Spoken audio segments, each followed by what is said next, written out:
Get off that porch. This isn't your property, she screeched, jabbing a finger at me like she was casting a suburban curse. I was sitting on my own front steps, sipping coffee, wearing a Navy SEAL sweatshirt, and wondering why this stranger thought she could boot me from my home. I hadn't even finished my first sip when the chaos hit.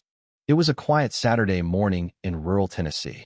The sun was just peeking over the cedar trees, dew still glistening on the grass. My dog, Rusty, was curled up at my feet, and the spring air hummed with calm. Then she came storming down the sidewalk like a neon-clad tornado-pink blazer, clipboard, oversized sunglasses, and a haircut that screamed, "I manage your destiny."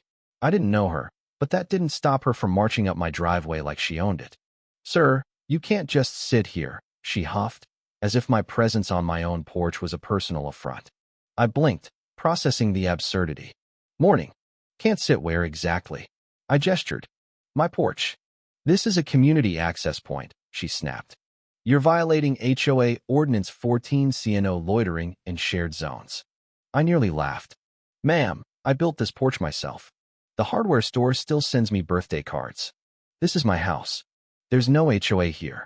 She clicked her pen like it was a grenade pin and thrust a paper at me. It was a Comic Sans disaster, complete with clip art of a gavel and fake community standards that held no legal weight. "I'm the interim chair of the Transition Council," she declared. "We're enforcing compliance protocols." That line deserved a comedy special. I handed the paper back. "There's no HOA. And even if there was, this isn't how it works. You can't just invent one and hand out fake fines." She stepped closer, voice rising. "You're non-compliant. Vacate this porch immediately." Rusty, my old lab, growled softly. Even he knew we were dealing with a special kind of crazy. I stood, not because I was scared, but to stay calm. The last thing I needed was her spinning a tale for the cops. "That's not happening," I said firmly. "You're trespassing. Leave my property in 10 seconds, or I'm calling the sheriff." She smirked. "Go ahead.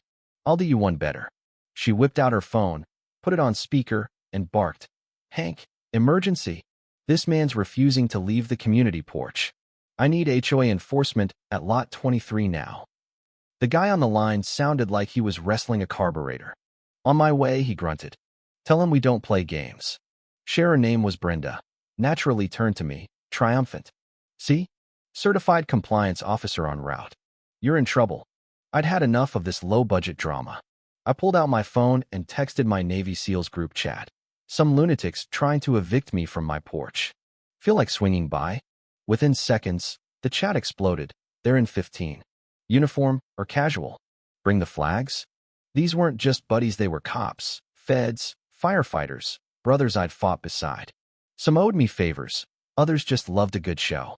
While Brenda snapped photos of my house, muttering about non-compliant shutters, I leaned back, sipped my coffee, and grinned. She had no idea what she'd unleashed. 15 minutes later, the first truck rolled up. Nate, a towering deputy still in uniform from his night shift, stepped out, gave me a bear hug, and glanced at Brenda, who looked like she'd bitten a grapefruit. "You good, man?" he asked. "Just navigating an HOA transition council," I said, air quoting. Nate eyed Brenda. "Ma'am, you got business here?" "I'm acting for the HOA," she said proudly. "He's violating porch regulations." Nate removed his sunglasses. "There's no HOA here. Never has been. Keep handing out fake notices, and you're looking at real trouble." Brenda paled, but it wasn't over. 2 more trucks pulled up, more uniforms, more badges. My yard was turning into a SEALs reunion. Brenda clutched her clipboard like a life raft, frozen as my brothers gathered on the porch, sipping coffee and swapping stories. She'd come to evict me, but was now facing a squad that made her look like she'd wandered into the wrong movie. By noon, Brenda escalated. I stepped out for my mail and found the neighborhood plastered with flyers. "Emergency HOA meeting. Violation at lot 23. They featured a blurry photo of me on my porch, coffee in hand, Rusty asleep, captioned, "Unauthorized use of community entryway." I laughed so hard I nearly dropped my mail.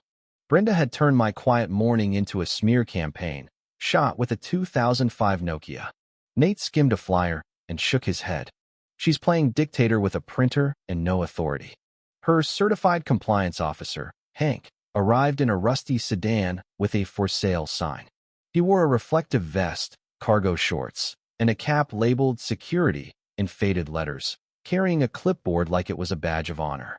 He strode up, ignoring me. "Sir," he said, adjusting cheap sunglasses, "you're flagged for non-compliance with HOA Guideline 4.1 porch occupation and aesthetic disharmony." "Aesthetic disharmony?" I repeated. Nate choked on his coffee. "Yes, sir," Hank said. "This porch disrupts community visuals." Nate stepped forward. "Let's see some ID." Hank fumbled, producing a library card with security scrawled on it.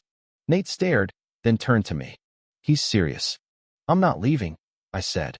"Unless you're issuing violations from the Department of Nonsense. Take your clipboard and that junker car before I call real cops."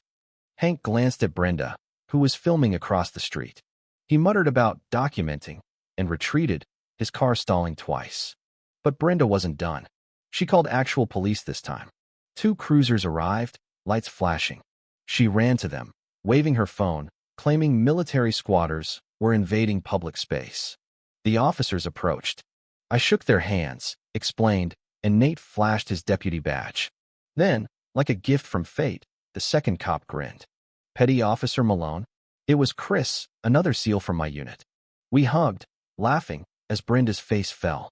The cops conferred, then approached her. I didn't hear it all, but her jaw worked like a stranded fish as they explained she had no legal ground. She stormed off, muttering about higher authorities. Chris clapped my shoulder. "You pick great neighbors." "They pick me," I said. That night, I dug into records, property deeds, zoning laws, city minutes. Brenda's HOA was a fiction. She'd filed a rejected petition 2 months ago to start one, listing herself as president. She was a tenant, not a homeowner, with a history of noise complaints and unpermitted beautification. This wasn't about rules, it was about control. Brenda wanted power and thought she could fake it. I smiled. She'd picked the wrong porch. The next morning, I woke to hammering. Brenda was pounding stakes into the ground near my property line, tying them with yellow tape and posting a laminated flyer. "Restricted zone, HOA boundary marking. This porch is a conflict area under review for public reassignment." She wore a visor and a shirt proclaiming founding HOA leader. "Boundary marking?" I said, coffee in hand. "You're building imaginary fences on my land." "As acting president," she smirked, "I can designate zones. This porch will be integrated." "You can't integrate what you don't own," I said. She waved me off and strutted away. I texted the group, "Operation Porch Defense, Round 2. Assemble." Within an hour, 3 more SEALs arrived. Luke, a federal agent with donuts, Ethan, a fraud investigator with a drone, and Matt, a former MP in uniform with a lawn chair. They set up on the porch, turning it into a reunion zone. Brenda reappeared, stunned to see 4 men in badges, calmly chatting. "You can't gather without HOA clearance," she shouted. "You're scaring neighbors." "Which ones?" I asked. "The ones who sent us cookies or the ones laughing at your flyers online?" Her face reddened. "This is military intimidation." Luke stood, holding a folder. "You're issuing fake notices, trespassing, and impersonating authority. Want to see what a real federal violation looks like?" Brenda stumbled back. "This isn't over. You'll hear from my lawyer." She fled. We laughed, but this wasn't just a flex. It was a reminder. Lies crumble when truth stands firm.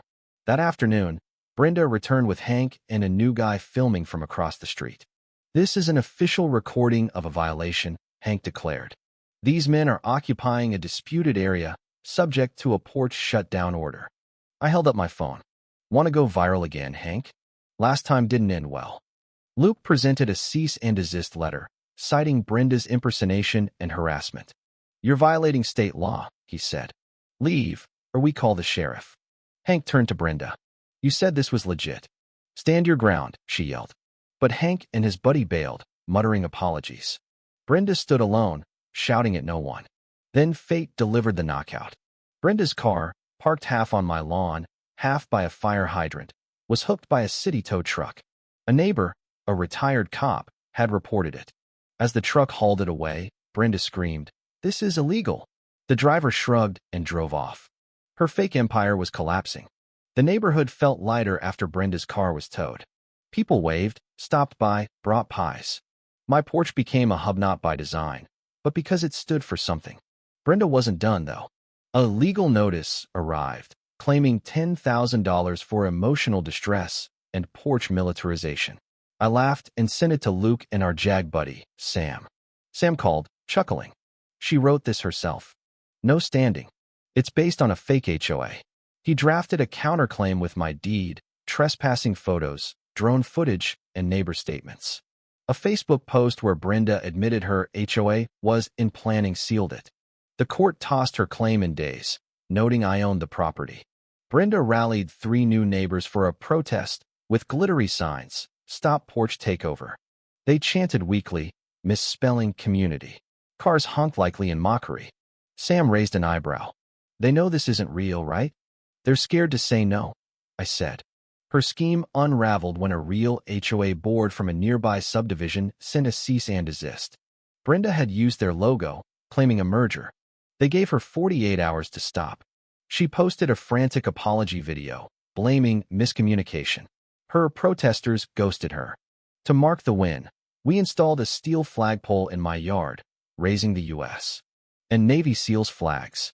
Neighbors clapped. An old vet teared up, calling it the street's best moment in years. Brenda watched, silent, her clipboard useless. Her landlord, fed up with her antics and legal risks, evicted her. I saw her loading a moving truck, looking defeated. I didn't gloat, just sat on my porch, Rusty beside me, coffee in hand, as her truck rolled away. The street changed. Neighbors connected, waved, lingered.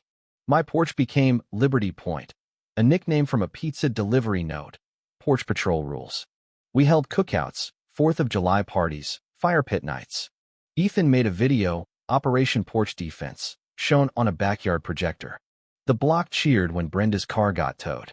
A retired Navy captain, Colonel Hayes, visited after hearing the story. He shook my hand, gave me a challenge coin, and said, "You showed quiet strength. That's what counts."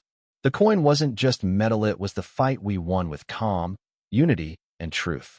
I built a wooden fence, adding a sign, "Private property." Trespassers faced the owner and his squad. It wasn't a threat, just a boundary.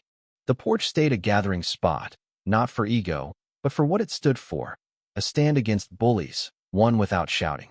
One evening, alone on the porch, Rusty at my feet, flags waving, I sipped coffee as the sun set. A new neighbor asked about the flagpole. Someone shared the tale now legend of the woman who tried to claim a porch and lost to Marines with coffee and resolve. I leaned back, smiled, and whispered, "Some folks learn the hard way."